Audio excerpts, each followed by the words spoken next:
So there's a new coronavirus vaccine that's in the process of being fast-tracked.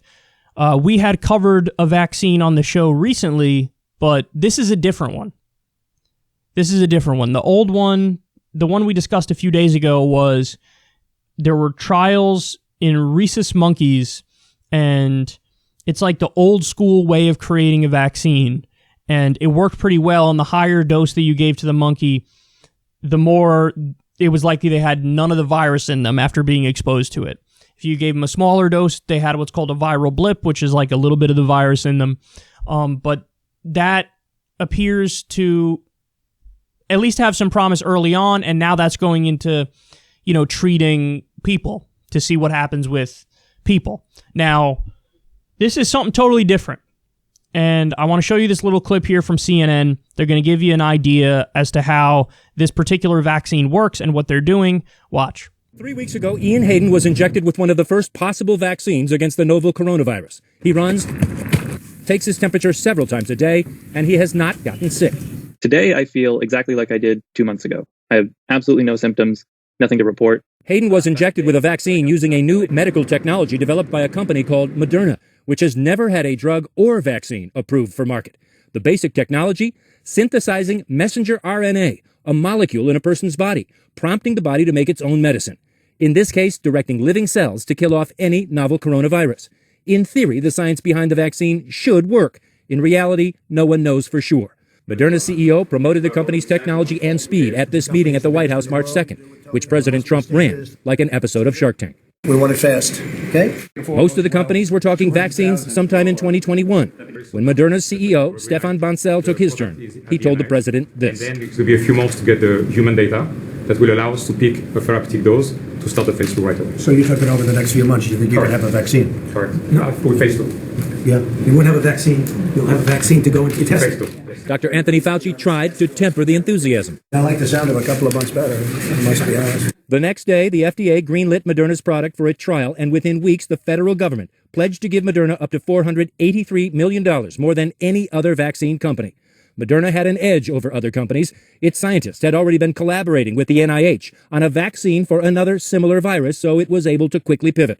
But Professor Nikolai Petrovsky, who's working with a competitor to Moderna, is just one of the experts who question whether the U.S. government's investment makes sense. If we want to really have an impact on this pandemic, then we should be using vaccine platforms that have been proved to be safe and effective, rather than an unproven technology. We have delivered on everything that we have promised. Dr. Tal Zaks is Moderna's chief medical officer, interviewed via computer from his base in Boston. Actually, the public investment proportionally is a small investment on top of what this company has invested in its core technology for years now. For the last decade, the company has been trying to use its mRNA technology to cure cancer, restore damaged tissues, even cure heart disease, and develop vaccines. The research promising, the results mixed. Moderna has never brought a vaccine to market, never had a drug FDA approved, and skeptics are wondering why your company was able to achieve this contract. We're a young company with an emerging technology, and for that reason, we have not yet brought anything to full licensure. We have time and again demonstrated clinical results in phase 1 across multiple different vaccine applications. But vaccine development is tough. Even the lead investigator for Moderna's vaccine trial at Emory University says nothing is certain.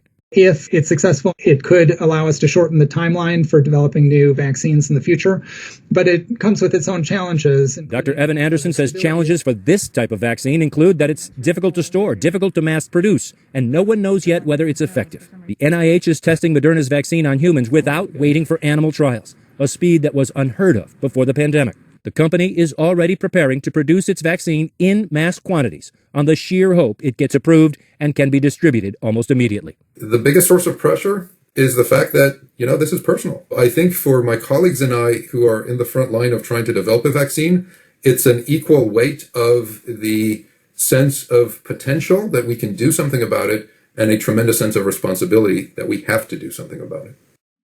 Jake, there are dozens of vaccine candidates out there. Moderna is one of the favorites. It's a huge, huge if. But if they can get through phase 2, phase 3, Moderna says it can be delivering millions of vaccines per month at the end of this year, tens of millions by 2021.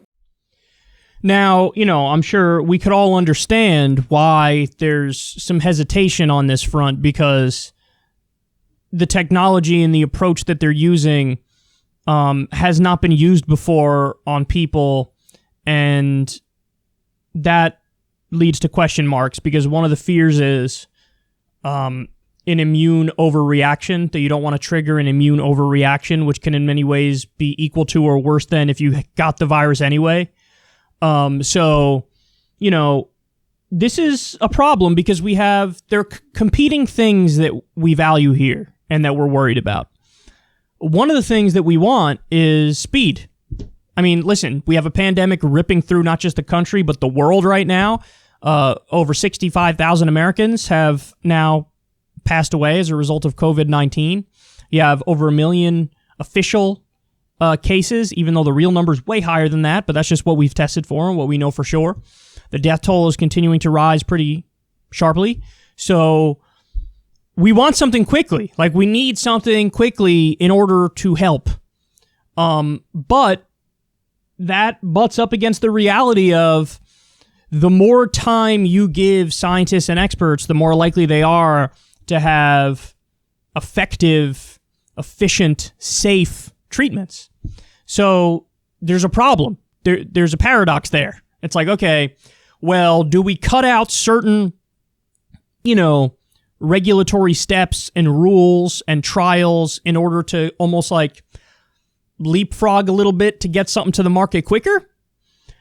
Because if we do that and the thing works, we look like geniuses. But if you do that and it doesn't work, you're the biggest, pieces of trash in the country.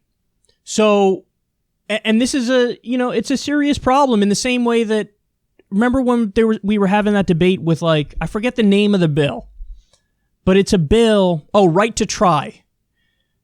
And the idea behind that bill is, hey, if you're on your deathbed and there's some experimental treatment that might help you, right to try is forget all the regulations, forget all the red tape, forget all the safety measures. Give me whatever the hell you got that you think has a chance of working to keep me around longer. That's right to try. Now, the upside of that is, obvious. If you're in that position, if I'm in that position, if I'm on my deathbed and they say, listen, we don't have any treatments that are guaranteed to work, but we got this experimental one that might, what am I saying? Let's do it, baby. Give it to me and give it to me now.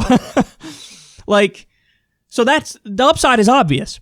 But the downside is, when you get rid of the rules and regulations and you get rid of the standard operating procedures, then you can have, unscrupulous actors fill the void and basically do the equivalent of sell snake oil. And, for those of you who don't know the history, snake oil was used as it was sold as this elixir that fixed everything. And it was BS. It was just nonsense. It didn't fix anything. And so you had unscrupulous frauds making money by convincing people, hey, this snake oil will help you, and it doesn't help them at all. So, what? You think big pharmaceutical companies, they're better than that and they would never do that? Oh, please. Oh, please.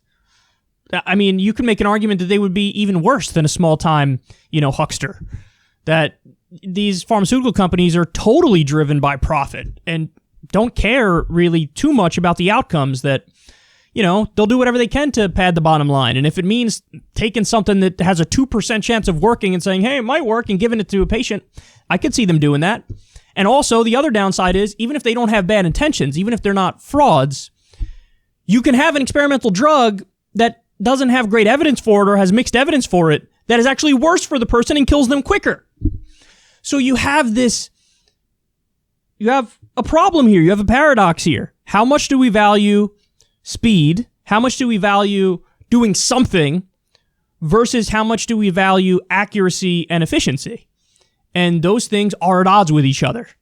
The more time you give the scientists and experts, the more likely they are to develop not just a vaccine, but a vaccine that'll work, But we also need it now. So it's interesting that you have this paradox, but, listen, I don't think Trump or anybody else in our government is really smart enough to handle the decision-making process on this and make sound decisions. But, if I was president, I would lean a little bit more in the direction of the previous story that that I covered with the other vaccine, because the other vaccine is a proven way of doing vaccines that has early promise.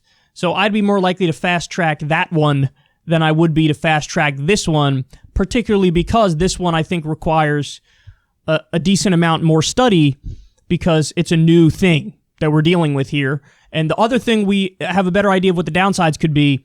This vaccine, it's a little different. So, but that's just me and, maybe my bias leaning a little bit more in the direction of being safe. But that being said, man, it's a tough decision. It's a tough decision. And that's why the government, and maybe I'm alone in this, but I actually appreciate the fact that they just kind of throwing out contracts like, all right, fine, millions for you, just do it. Because if there was ever a time to use some blank checks, it's not for endless wars of aggression against innocent people in innocent countries. No, it's right now to fight a pandemic. So, but there you have it, another vaccine that shows potential. Again, I lean more in the direction of the other one, although that one hasn't been tested on people yet, but, early promise early on. But anyway, I hope we get something, and I hope it works, and I hope we get it quickly. And I hope we can find a way to limit the suffering, which is obviously so devastating to so many people.